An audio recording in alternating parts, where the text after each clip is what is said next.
اصغری کے نام شادی ہو جانے کے بعد اصغری کے باپ دور اندیش خان نے جو خط لکھا، دوستو وہ خط دیکھنے کے لائق ہے۔ اتفاق سے، بلکہ یوں کہنا زیادہ بہتر ہوگا کہ خوش قسمتی سے، اس خط کی ایک کاپی آج سے تقریباً 6 سال پہلے میرے ہاتھ لگی تھی۔ خط کی طرف جانے سے پہلے کیوں نہ ہم اس کہانی کو دیکھیں جو آج اس خط کو آپ سب تک لانے کی وجہ بنی ہے۔ تو دوستو، دراصل قصہ کچھ یوں ہے۔ جب یہ خط پہلی بار میرے ہاتھ لگا، میں نے تبھی اپنے دل میں ٹھان لی کہ اس خط کو میں اپنی بہنوں کو ان کی شادی پر تحفے کے طور پر دوں گی۔ مگر میری عقل مندی دیکھیں، اس ٹائم پہ یہ خط میں نے اتنی احتیاط سے محفوظ کر لیا کہ بعد میں جب شادی کا ٹائم آیا تو میں اپنی پڑھائی میں اتنی مصروف ہو چکی تھی کہ خط رکھنے کی جگہ میرے ذہن سے نکل چکی تھی۔ پھر شادی کی تیاریوں میں اور یونیورسٹی میں کبھی رونے اور کبھی ہنسنے والے سیمیسٹر سسٹم کی مصروف زندگی میں خط ڈھونڈنے کا موقع ہی نہ مل سکا۔ بعد میں مجھے اس بات کا افسوس کئی بار ہوا اور دل میں یہ خط دوبارہ پا لینے کی خواہش بھی رہی۔ وقت کہاں رکتا ہے، چلتا گیا۔ اللہ پاک کا شکر ہے کہ باجیاں اپنے گھروں میں خوش و آباد ہیں۔ مگر جیسا کہ آپ لوگوں کو پتہ ہوگا کہ شادی کے شروع کے معاملات لڑکی کے لیے اکثر تھوڑے مشکل اور انجان ہوتے ہیں۔ نئی زندگی، نئے لوگوں سے واسطہ پڑتا ہے، اسی لیے شروع میں باجیوں کو بھی کئی مشکل معاملے آئے جو کہ نہ صرف لڑکی کے لیے مشکل رہے بلکہ گھر والوں کے لیے بھی پریشانی کا باعث بنے۔ مگر اللہ کا شکر، گھر والوں کی سمجھداری کی وجہ سے سب معاملات سیٹل ڈاؤن، مطلب سب معاملات وقت کے ساتھ ٹھیک ہو گئے۔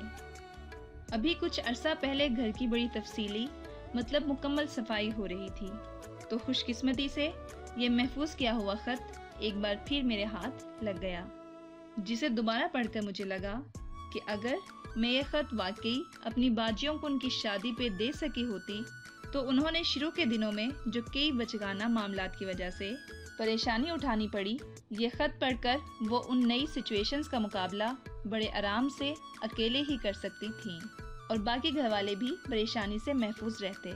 تب شادی شدہ بہنوں کے لیے اس خط کی افادیت میرے دل میں اور بیٹھ گئی اور میں نے یہ فیصلہ کر لیا کہ اب میں اس خط کو اپنے سب بہن بھائیوں کے ساتھ شیئر کروں گی تاکہ آپ سب یہ خط اپنی بہن بیٹیوں کو ان کی شادی پہ تحفے کے طور پر دے کر اس خط سے بھرپور فائدہ اٹھا سکیں اور اپنی شادی شدہ بچیوں کی زندگیوں کو کئی بیکار اور چھوٹی موٹی پریشانیوں سے محفوظ رکھ سکیں۔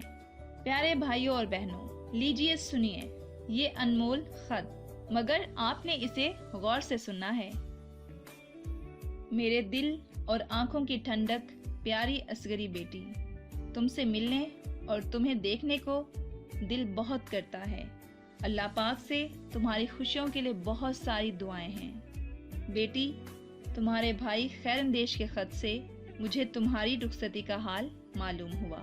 برسوں سے یہ خواہش میرے دل میں تھی کہ میں یہ فرض اپنے خاص اہتمام سے خود ادا کروں، مگر مالک نے چھٹی نہ دی، مجبور رہا۔ یہ بات تمہیں محسوس ہوئی ہوگی کہ سب بچوں میں تم سے مجھے ایک خاص طرح کی محبت اور انس تھا۔ میں یہ بات ایسے ہی تمہارا دل رکھنے کے لیے نہیں کہہ رہا ہوں، بلکہ تم نے اپنی خدمت گزاری اور فرما برداری سے خود میرے اور سب کے دل میں اپنے لیے یہ جگہ پیدا کی تھی۔ 8 برس کی عمر سے تم نے میرے گھر کا تمام بوجھ اپنے سر پر اٹھا رکھا تھا۔ مجھے ہمیشہ یہ بات معلوم ہوتی رہی کہ تمہارے سبب بیگم یعنی تمہاری ماں کو بڑی بے فکری حاصل ہے۔ اس دوران جب کبھی مجھے ملازمت سے گھر جانے کا موقع ملا، گھر میں تمہارا انتظام دیکھ کر ہمیشہ میرا دل خوش ہوا۔ اب تمہارے رخصت ہو جانے سے ایسا نقصان ہوا کہ اس کی تلافی اس عمر میں ہونے کی مجھے امید نہیں ہو سکتی ہے۔ اللہ تم کو اچھا اجر دے اور اس خدمت کے صلے میں میری دعاؤں کا اثر تم پر ظاہر ہو۔ خیر اندیش کے خط سے یہ بھی معلوم ہوا کہ تم نے اکبری بیٹی سے زیادہ جہیز نہیں لینا چاہا،